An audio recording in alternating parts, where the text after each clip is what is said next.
buenas tardes, queridos amigos. Bienvenidos a Vladimir a la Una. Hoy tenemos como invitado al cardenal Jorge Urosa Sabino, a quien le damos la bienvenida. Nuestra etiqueta para el día de hoy, Cardenal Urosa a la Una. Quiero dar la bienvenida, cardenal. De verdad, un placer tenerlo por aquí. Muchas gracias por la invitación y un gran saludo a todos los televidentes. De verdad que sí. Bueno, yo quiero expresar en primer lugar, y con esto vamos a dar inicio a la conversación, cardenal, expresar mi satisfacción, por lo menos como venezolano, pues, y como comunicador social, por el hecho de que hayan dado la libertad a varios presos políticos. Esta señal yo creo que es una señal positiva. Todavía, por supuesto, quedan muchas más personas tras las rejas que pudieran ser objeto de medidas de libertad, pero creo que es una señal que debe ser tomada en cuenta. Creo que es un buen paso, un paso justo, necesario, para que el proceso arranque en un clima de confianza.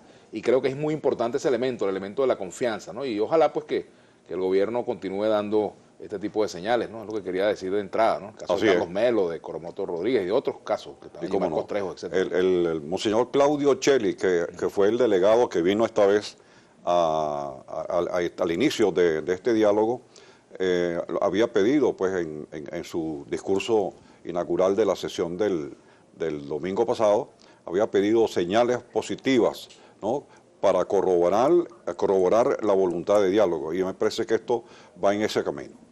Claro, por supuesto, es un camino muy difícil, el camino del diálogo, y está de por medio también, bueno, el prestigio de una institución como la Iglesia, ¿no? De por medio también, ¿no? Claro. No solamente la suerte del país, sino la Iglesia está jugándose mucho en este proceso de diálogo. Sí, pero Vaticano, ¿no? Por supuesto que sí, pero hay que tener muy en cuenta, Vladimir, y yo sé que tú lo sabes, que los responsables del diálogo son los participantes, las partes que están envueltas, pues, en ese diálogo, porque tienen conflictos que resolver. Los acompañantes, bueno, tienen una tarea también muy importante, pero la responsabilidad central del éxito del diálogo recae sobre los participantes, en este caso el gobierno y los líderes de la oposición. Ahora, precisamente sobre este tema, sobre el tema de la responsabilidad, ¿cómo evalúa usted hasta ahora las conductas frente al diálogo en el sector gubernamental y en el sector, digamos, opositor? Si tiene algún comentario que hacer y alguna recomendación.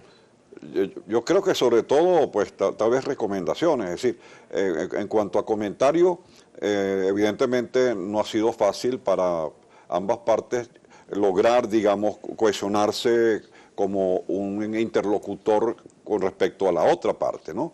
Porque tanto en el gobierno como en la oposición hay diversas tendencias, etcétera, y eso, por supuesto, uno lo entiende y es legítimo, y ellos han tenido dificultades para ponerse de acuerdo, pero en todo caso sí se han puesto de acuerdo, aunque hay algunas personas, especialmente en el campo de la oposición, que tienen muchas reservas con respecto al diálogo, ¿no? Yo creo que, sobre todo, las recomendaciones que busquen de verdad solucionar los problemas. Venezuela está sumida en una gran cantidad de problemas de orden social, de orden económico, el problema de la inseguridad, etcétera, y eso clama al cielo, eso hay que resolverlo, y tienen que resolverlo, pues, quienes están al frente del mundo político, en primer lugar, y con mayor responsabilidad los que están al frente del gobierno, porque ellos tienen un deber, ellos tienen una obligación constitucional de trabajar por el bien del pueblo, y entonces tienen que cumplirla. Y por otra parte, los líderes de la oposición, en sus diversos, digamos, sectores, los que están en la asamblea, por ejemplo, o los líderes de los partidos, tienen responsabilidades distintas, también tienen que aportar a la resolución de los problemas. Pero de manera que hay que hacer un gran esfuerzo, porque el pueblo venezolano está sufriendo mucho. Nosotros, el episcopado venezolano, ha expresado, pues, esa preocupación por el dolor del pueblo, por el problema del hambre que está pasando la gente, el problema de que no le alcanzan los reales a la gente para comprar la comida, el problema de la pésima atención en los hospitales y el problema de que no se consiguen los medicamentos, etcétera. Bueno, todo eso hay que resolverlo, porque para eso está nombrado el gobierno, y para que eso se alcance también deben actuar los líderes de la oposición. Eso implica, por supuesto, por incluir todos estos temas en el diálogo, es decir, que eso forme parte de la temática, no solamente el problema de los presos políticos, el funcionamiento de los poderes públicos, que son temas importantes, pero también está el elemento social y económico. Sí, así es. Y ahí implica, bueno, que, sí, que cada quien asuma su responsabilidad. Así es, así es. Y es muy positivo que en la sesión que hubo del inicio del diálogo, el domingo por la noche, a medianoche, se crearon 4 mesas de trabajo. Una mesa sobre los derechos humanos y la libertad y los presos, etcétera. Otra mesa sobre el Estado de Derecho, ¿no? La cuestión de que se respete la Constitución y que todos actúen de acuerdo al Estado de Derecho. Otra mesa económica y social y la otra mesa electoral, ¿no? Muy importante. Todas ellas son sumamente importantes. Y una de soberanía que trata el tema de la soberanía también, que estaba ahí, que es otra mesa. Bueno, y hay una serie de puntos, y uno de los puntos que ellos acordaron tocar, además de el tema de los presos políticos, el tema electoral, el tema de los diputados de Amazonas, el tema de la promoción y búsqueda de la paz en todas las actuaciones públicas, es el tema del abastecimiento y la cuestión económica. De manera que yo creo que se han marcado, digamos, los puntos álgidos que deben tocarse y a los cuales tanto el gobierno como la oposición deben aportar soluciones. Por ejemplo, ¿usted cree que si se llega a algunos consensos en materia de decisiones económicas que hay que adoptar, la oposición tendría que dar un paso al frente, por ejemplo, y comprometerse en el apoyo a esas medidas?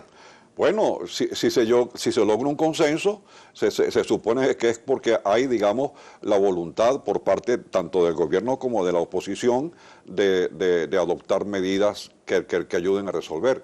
Ojalá que eso se logre.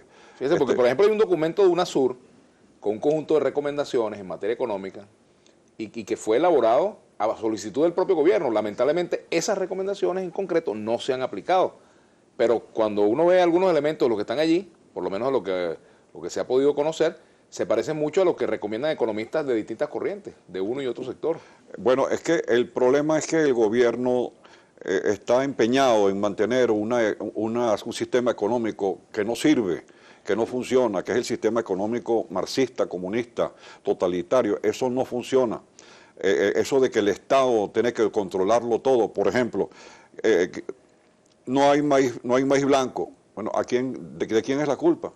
Hay que decir que es del gobierno, porque el gobierno es el que se ha reservado la facultad de importar el maíz blanco. No hay trigo, no hay para el pan. ¿De quién es la culpa? Es del gobierno, porque el gobierno es el que no ha importado el trigo necesario para que haya pan en las panaderías.